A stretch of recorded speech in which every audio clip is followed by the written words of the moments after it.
ఈ రోజు నా స్టైల్లో చపాతీ విత్ మటన్ కర్రీ ఎలా చేయాలో చూసేయండి. సో బయట అయితే వెదర్ చాలా కూల్గా ఉంది. సో ఈ కూల్ వెదర్లో బ్రేక్ఫాస్ట్ ఏం చేయాలా అని చూస్తే మా హస్బెండ్ అయితే పూరి విత్ మటన్ కర్రీ అయితే చేయమన్నారు. బ్రేక్ఫాస్ట్లోకి పూరి హెవీ అయిపోతుందని చెప్పి చపాతీ చేస్తా అన్నాను.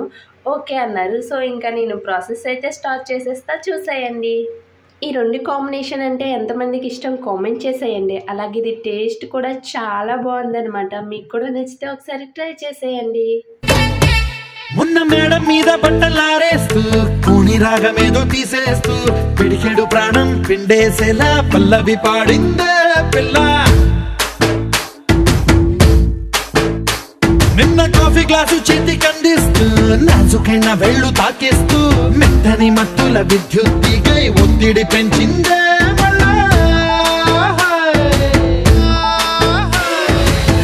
కూరలో వేసే పోపు నా ఊహల్లో వేసేసింది. ఓరగా చూసే చూపు నా వైపే అనిపిస్తుంది. పూలలో గుచ్చే దారం నా గుండెల్లో గుచ్చేసింది. చీర చెంగు చివరంచుల్లో నన్నే బందీ చేసింది.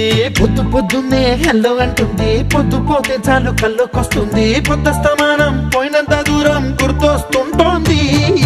అమ్మో బాపు గారి బొమ్మో ఓలమ్మో మల్లె పూల కొమ్మో.